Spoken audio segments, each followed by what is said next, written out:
An NPC becomes conscious in a video game world. What does it mean for us? Well, that's the premise of the new movie Free Guy starring Ryan Reynolds. Let's talk about whether this movie is any good or not coming up next.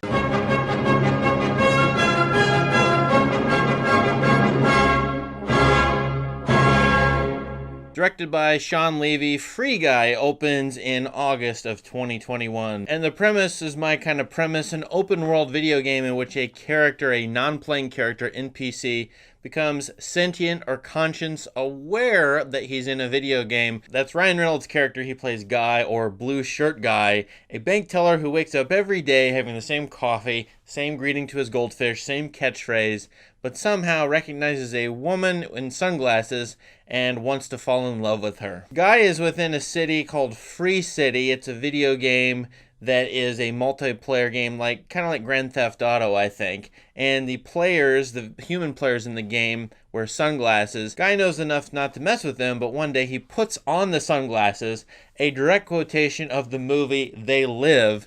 Only there's a big difference. He sees a whole new world out there of delights and wonders. The movie has two things going on. One is Guy's realization that he's in a video game. The other is the actual human world where the game's being played. There are two game developers here, and one of them works for a company. They've developed a game, but their code has probably been used for the game Free City. They're experimental, creative video game designers, but their boss, Antoine, is all about money, and he wants to create a sequel, Free City 2, which is going to get him even more money, threatening to delete the game world in which Guy has woken up and realized he is a part of a video game. The movie, playing with this premise of living or being in a simulation, or what it would be like to learn that you're in a simulation, quotes a number of movies. As I said, They Live is one of them. The Matrix is certainly another one. Groundhog Day comes up here a whole lot. The Truman Show, and a whole host of movies that it knows and understands. This is a movie aware in a way that it's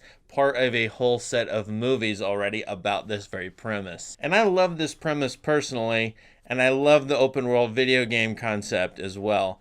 So I was all in on just having some silly fun at this movie, and that's exactly what I got. This movie never takes itself too seriously at all, which on the one hand is disappointing because it's got some powerful philosophical concepts. Do we live in a simulation? Are we all just NPCs? How do we go from being NPCs in our lives to being sort of fully fledged adults? That's some of the material going on in this movie. Another theme coming up is that Free City is a violent place where robberies and assaults are encouraged, and for Guy in his everyday life, he doesn't care about that. Will he want to transform his city into a sort of utopian kind of place where there are no robberies and no assaults and no gun violence? And that is at stake in this movie, where the city needs to be cleaned up and the citizens sort of need to realize they live in a horrible place, like a Grand Theft Auto environment, and they need to make it a kind of, well, at least a better city or a utopia. Also in play here, and if I were very paranoid, I would accuse the movie makers of this, of promoting augmented reality glasses here, which is supposedly the next step after smartphones, as well promoting conscious AI, AI or algorithms that are aware that they're alive, and then we ourselves are happy that they are.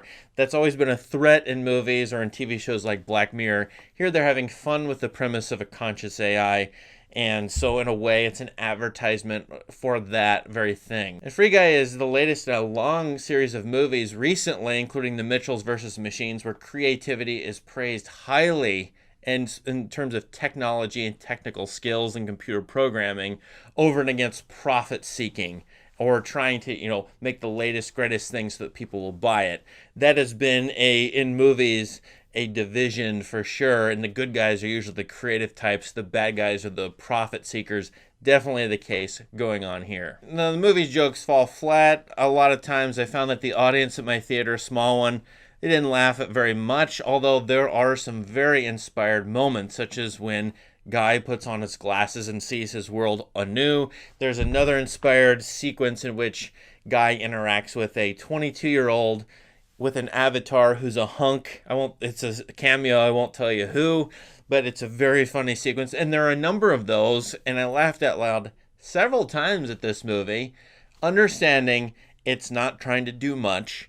It's having fun with special effects with Ryan Reynolds and having a lot of fun with the premise And for that reason, I was satisfied enough. I'd give this a 3-star rating. I thought the villain was very, very weak, kind of lame, and so that was not interesting. But Ryan Reynolds is in this, and then he plays a second character in this, which I thought was very funny as well.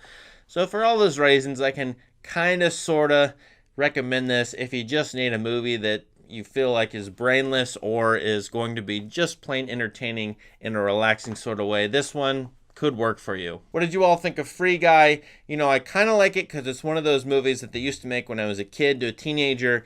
This is not a sequel or part of a franchise. They're making something new here. It's not a spin-off, so I at least appreciate Hollywood or whoever made this trying to make something new and perhaps interesting to some people. Please subscribe to this channel for more great content and reviews. Thank you. Have a great day.